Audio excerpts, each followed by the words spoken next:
Okay, let's unpack this. I was really struck by something right at the start of the source material for this deep dive. It makes this comparison that honestly feels kind of counterintuitive. Oh, you mean the point about vitamin deficiencies? Yeah. Exactly. This idea that Americans, living in a country with so much abundance might on average have more nutrient deficiencies than people in, well, certain developing nations. The book specifically brings up Myanmar. Right. It mentions typical deficiencies there, like iodine, iron, vitamin A. Yeah, but then it flips it and points to NIH and CDC studies showing Americans are commonly deficient in 10 nutrients. 10. Things like essential fatty acids, iron, iodine, vitamin C, D, B12, folic acid, calcium, vitamin A, magnesium. It is a surprising contrast. In the source, it suggests these aren't just about, preventing old diseases like scurvy anymore. Right, not just scurvy or goiter. No, these deficiencies are being linked to, well, widespread chronic conditions we see all the time now. Obesity, type 2 diabetes, heart disease. It really makes you stop and think, how did we even get here? In a land of plenty, how are we missing these basic nutritional building blocks? Mm-hmm. And I guess that's what this deep dive is really all about. We're exploring the world of dietary supplements, looking at it through the lens of this source material. Trying to understand why people are turning to them, what they actually are. And importantly, how to navigate this market, because it can be pretty confusing. Yeah, it definitely can be. And our guide here is that book, Cracking the Vitamin Code by Dr. Ernesto Martinez. It gives a particular perspective, especially on building what he calls a supplement stack. So our mission today really is to pull out the key insights from Dr. Martinez's book, maybe cut through some of the noise around supplements, and give you, the listener, a clearer picture based purely on what's in this material. What's the potential role of supplements in modern health? Okay, so let's dive into that core question first. The why. What does the book say is driving this nutritional gap? Well, the book argues there's this significant modern nutritional gap, and it points to two main culprits. First one, the massive shift towards processed foods. Ah, yes. That statistic really stands out, doesn't it? It really does. The book claims a staggering 70% of our calories now come from processed food. 70%. And the impact of all that processing, Uh, it's huge. According to Dr. Martinez, something like 70% of the food we eat has lost maybe 90% of its nutrients during manufacturing. 90%. Wow. He uses that term, frankenfoods. Yeah, frankenfoods. It's vivid. That Twinkie example in the book is just, Wow. it's a classic, right? 37 ingredients, but only 5 are things you'd actually recognize as food. Flour, egg, water, sugar, salt. That's it. The rest is often added sugar, sodium, fats, chemicals, things designed to taste amazing, maybe even be a bit addictive. And that focus on taste while losing nutrients, that's absolutely linked to health issues like obesity, heart disease. And he connects this directly to our lifestyle, doesn't he? The whole drive for speed, for productivity. Exactly. It's quicker to grab a Pop-Tart than, say, make a veggie omelet. Faster to hit the drive-thru. We often end up choosing convenience over nutrition, even if healthier options are technically, available somewhere. It's a trade-off many people make constantly. Okay, so processed food, huge piece of the puzzle. What's the other main factor the book highlights? Soil depletion. And this is a global thing, not just local. Right, so centuries of over-farming. Yeah. Even with modern fertilizers, the soil itself is just less rich in micronutrients than it used to be. That's the argument. The book talks about soil as this complex living ecosystem, with earthworms, microorganisms. And things like chemical fertilizers, pesticides. Yeah. They degrade that, leaving behind sort of gray soil instead of healthy, rich soil. Precisely. So in developed countries like the U.S., the book suggests the big issue is often the processing of food after it's grown, even if we have good access and variety. But in developing countries, There, it's often issues with access and variety, plus the soil depletion really hitting the nutrient density of the food itself. so you combine the nutrient loss from processing with potentially lower nutrients in the raw ingredients because of the soil. It sounds like the book is basically saying getting everything you need just from diet alone is getting harder and harder. Yes, that's a really key argument. Yeah. The material suggests that given these trends, maybe nutritional supplementation is becoming less of an option. Less of a supplement to a diet. Exactly, and maybe more of a practical necessity just to help fill those gaps. Gaps created by our modern food system, our lifestyles. He mentions the challenge, though, right? That the benefits might take years to really show up. Makes sticking with it hard. Consistency is definitely a challenge, she points out. Which brings us nicely to, okay, what exactly are these things? What are supplements according to this book? Well, the definition presented is pretty straightforward. Something taken in addition to food. It's not food itself. Not a replacement. Not a replacement. They're usually made in a lab, vitamins, minerals, herbs, amino acids, other ingredients. He often calls them synthetic nutrients, though some can come from whole food sources too. And they come in every form now. Pills, powders, liquids, gummies. Yeah. You name it. Pretty much. The book also mentions the DSHEA Act, that 1994 law in the U.S. that defines supplements legally and put them under FDA regulation. Which required manufacturers to follow good manufacturing practices, the CGMP. Correct. CGMP. Okay, so that brings us to a really crucial part of the book, navigating the market. Yeah. How can someone tell what's legit and what's cuching? Well, not. What does the source say about regulation and trust? This is a big focus. The book really highlights that while the FDA does regulate supplements, their main role is checking safety after products are already out there. And they're on the shelf. Yes. They monitor the claims manufacturers make and look into reported side effects, once problems start popping up. So wait, just because I can buy a supplement, it doesn't mean the FDA has actually checked if it works for what it says it does. Precisely. The book is very explicit. The FDA does not evaluate effectiveness before a product hits the market.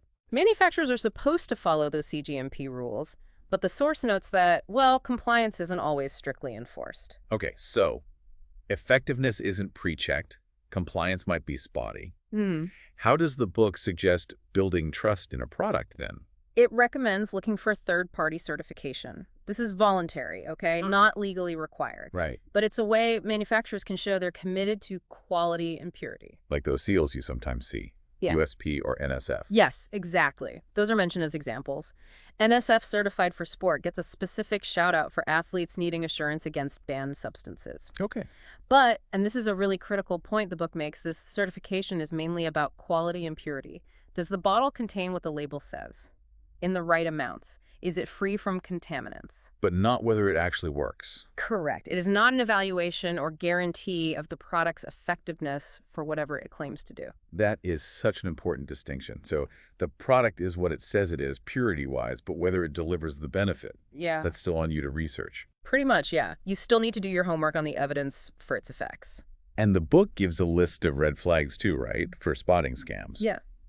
Because unfortunately, those are out there. Oh, definitely. Spotting fakes is crucial. The red flags are pretty clear. Be really skeptical of any single product claiming it's a miracle cure or that it does everything. Like the book says, miracle cures don't exist. Exactly. No magic bullet. What else should raise alarm bells? Be wary of stuff that relies heavily on personal testimonials. The book suggests these are often just made up, and they're certainly not scientific proof. Right. Anecdotes aren't data. And avoid anything promising quick fixes, especially for serious conditions. Claims like fast weight loss or promises to prevent or treat major diseases really fast. Those are huge red flags. What about the all-natural claim? That sounds good, but It can be really misleading. The book warns all natural can sometimes hide actual pharmaceutical drugs. And it stresses, natural doesn't automatically mean safe. good point. Poisonous mushrooms are natural. Any other big claims to watch for? Yeah, just be wary of really grandiose claims, guaranteed results, talk of new discoveries or secret ingredients, often just marketing hype for potentially fraudulent products. And the book warns about unregistered facilities, too. That sounds serious. Very. These places might operate totally outside the rules and could put hidden drugs in supplements. That can lead to really serious side effects, heart attack, stroke, things like that. So the advice is pretty clear. If it sounds too good to be true, or you're just not sure, talk to your doctor or another healthcare professional before you take it. Absolutely. Better safe than sorry. The book also touches on multi-branding, right? Like, different labels might actually be the same stuff. Yeah, it notes that. Many different brands might get their products from just a few big, reputable third-party manufacturers.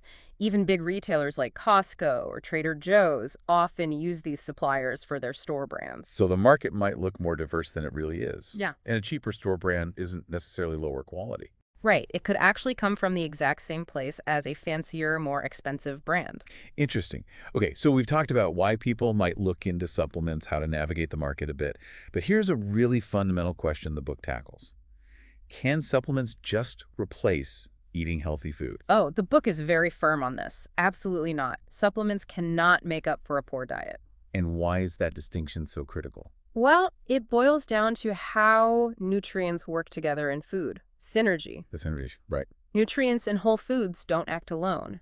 The book uses broccoli as an example. It's got calcium, iron, vitamins, carotenoids, all these compounds working together in complex ways that our bodies evolved to understand and use really efficiently. But when you isolate a nutrient in a lab for a supplement, You often lose that intricate teamwork, that synergistic effect. Plus, the body seems to handle absorption differently. how so? The book suggests the body is much better at regulating how it absorbs and uses nutrients when they come from whole foods. This is also why taking massive doses of certain supplements can be a problem. Especially those fat-soluble ones, ADEK. Exactly. Those can build up in your body and potentially reach toxic levels. That sounds like a serious risk. Didn't the book mention a study about calcium specifically? It did. It pointed to research suggesting high daily doses of calcium from supplements were linked to an increased risk of death. But getting calcium from food didn't show that same risk. Wow. That really highlights how delicate the body's balance is. Taking big hits of isolated nutrients can maybe disrupt things? It seems so, yes. It can throw things off in unexpected ways. So what about just a basic multivitamin then? Is that enough to cover everything? The book suggests a multi can be a decent starting point, maybe like a nutritional safety net. But it probably isn't enough to fix a significant deficiency. Why not? Well, think about the space in one pill. Multivitamins often have relatively low doses, especially of things like calcium and magnesium, the macronutrients we need in much larger amounts compared to, say, selenium. Okay, so if someone is really low in vitamin D, for example, a standard multi-ID probably won't have enough D in it to really boost their levels effectively. That's the point the book makes, yeah. It might not be sufficient for correction. Gotcha. So this leads to the next question. Who specifically does the book identify as potentially needing supplements? Beyond just avoiding, scurvy like we read about in history books. Right, because most people in developed nations aren't getting those classic deficiency diseases anymore. The argument in the book is more about achieving optimal health, optimal function, vitality. Filling those gaps from modern diets and lifestyles. Exactly, and it lists several groups that might have higher needs or issues with absorption, making supplements potentially more relevant for them. Like older adults, for instance. Yes, adults over 50 often absorb certain key vitamins like B12 and D less efficiently. Also, people who've had gastric bypass surgery, their nutrient absorption is significantly changed. Makes sense. And what about specific health conditions? Absolutely. People with malabsorption conditions, maybe genetic or from other health issues. Also, those with inflammatory bowel diseases, ulcerative colitis, Crohn's, celiac disease, their gut health impacts absorption. In people on certain diets? Yeah, restrictive diets, very low-calorie diets, people with poor appetite, or eating disorders, they're all at higher risk for various deficiencies. The book specifically mentions iron for vegetarians and vegans. Right. Because fiber can interfere with absorption. It does mention that. And it points out that bariatric surgery patients almost always have a strict post-op supplement plan. That really underscores how vital supplements can become when absorption is seriously compromised. So if someone falls into one of those groups, or just suspects they have gaps based on their diet, how does the book suggest they approach building what it calls a supplement stack? Well, the idea is definitely customization, tailoring it to your own perceived needs, but the book does suggest a kind of foundational basic stack to start with. Okay, what does that basic foundation look like according to Dr. Martinez? He recommends starting with a good multivitamin, one that's properly dosed for your age and sex and includes iron. Then, on top of that, consider adding vitamin C, vitamin D, calcium, probiotics, omega fatty acids. He mentions krill oil as a good source for omegas. Yes, krill oil is mentioned as ideal, and also vitamin K too. Okay, that seems like a pretty comprehensive starting point. But, like any new health habit, sticking with it can be tough. Does the book give tips for consistency? Oh yeah, it definitely emphasizes habit formation. A key tip is to piggyback the new habit onto something you already do every day. Like taking your supplements with breakfast. Exactly. Attach it to an existing routine.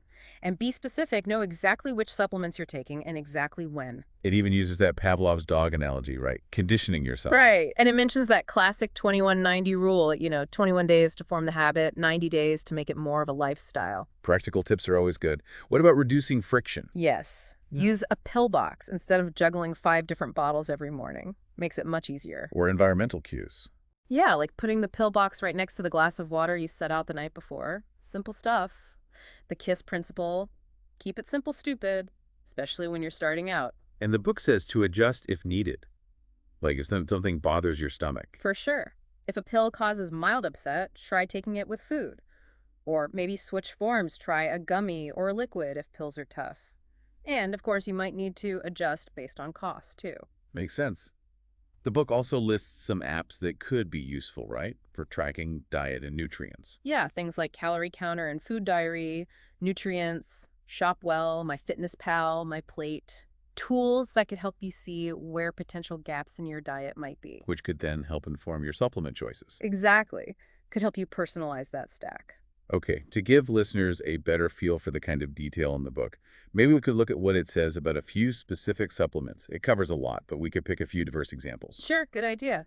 Let's start with, say, vitamin D, since it was on that list of common deficiencies in the U.S. Right. What does the book say about D? Well, it mentions that link between vitamin D deficiency and obesity. Oh, yeah, it tells that story about Rick, Dr. Martinez's patient who was very overweight and had super low D levels. Dr. Martinez thought it was partly due to his work schedule, minimal sun exposure. Right, highlights how lifestyle really impacts nutrient status. What about magnesium, another common one? Magnesium gets a focus too. The book notes it's involved in, over 300 enzyme systems in the body. It's crucial. And Dr. Martinez mentions seeing good results for migraines with it. He does. He mentions seeing about a 75% improvement in his patient's migraines after recommending magnesium, which is interesting because he then contrasts that with an NIH study showing a more modest, 40% improvement. Shows the difference between personal clinical experience and controlled studies. Exactly. And we already touched on older adults potentially needing more D and B12 due to absorption issues, which the book reinforces. Okay, how about something more geared towards performance,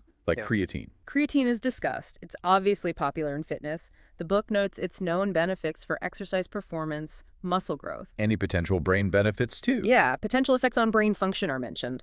Safety-wise, the book states it's possibly safe for long-term use up to maybe 10 grams a day. Side effects? Potential for mild stuff like dehydration, stomach upset, muscle cramps. Pretty well-known potential side effects. Gotcha. What about BCAAs, branched-chain amino acids? BCAAs, leucine, isoleucine, valine, are mentioned as essential amino acids for muscle protein synthesis, but the book notes the evidence for them actually improving performance or muscle growth is, mixed. So not a slam dunk, according to this source. Seems not. Safety-wise, likely safe up to maybe 12 grams daily for up to 2 years, but potential side effects like fatigue or loss of coordination are noted. And a specific warning for people with maple syrup urine disease, they should avoid BCAAs. Okay, let's switch gears to herbals. Ginkgo for memory, what's the verdict there? The book details ginkgo's reputation for memory and brain function, but points out the research is pretty conflicting. So some studies show maybe a small benefit. Some show modest improvement, yeah.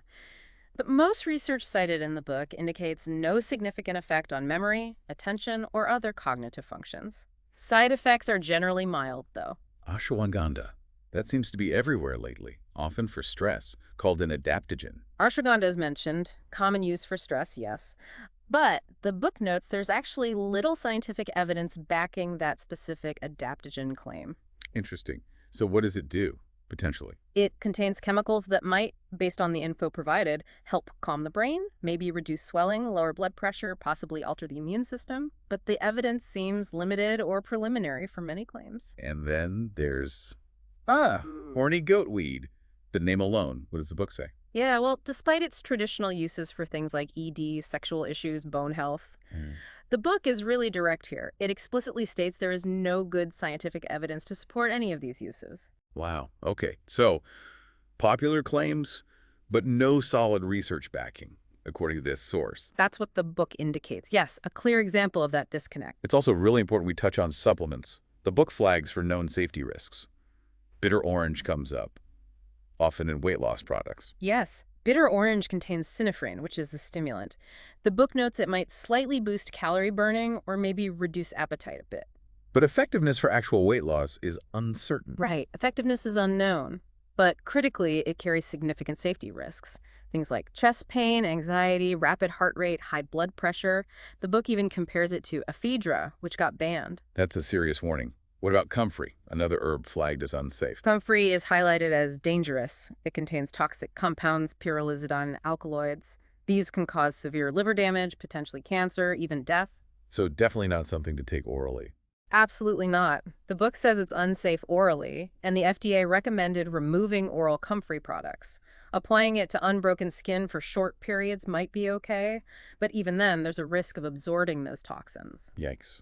And colloidal silver, the book is pretty definitive on that one too. Very strong stance, yes. The source is unequivocal. Colloidal silver is not supported by science for treating any condition. It has no known benefit in the body when taken orally, and it's considered dangerous and unsafe. Those examples really drive home that do your research, talk to a professional advice from the book. It sounds like it provides similar details, claims, evidence level, safety for many other supplements too. It does, and Dr. Martinez even touches briefly on his own personal supplement stack, more as an example of tailoring the approach. Right, he mentions choosing things based on his age, being an ovo-lacto vegetarian, concerns like cognitive decline or muscle loss. Exactly. And he shares his experience trying a fancy, custom test-based program, but actually going back to his own self-designed stack. He felt his own offered broader coverage and didn't see a noticeable extra benefit from the custom one. That's quite revealing. Even with expert knowledge, finding the right personal approach can involve some trial and error, guided by research and safety. Absolutely. So kind of bringing this all together, Okay. the core message from Dr. Martinez's book seems to be, look, supplements can't replace whole foods. Never. That's the foundation. But given the realities of modern diets, processed foods, soil issues, busy lifestyles, supplements are potentially becoming maybe even a standard part of a health strategy for many people, not just for niche groups anymore. That seems to be the argument, yes. Less of an optional extra, perhaps more of a consideration for filling potential gaps for optimal function. And the key is a personalized approach. Doing your homework using reliable sources, not just marketing claims, and definitely talking with your healthcare providers. Crucial steps. The book also ends on this idea that paying attention to these maybe slight differences in nutrition and supplementation, they could add up and contribute significantly to overall health and well-being in the long run.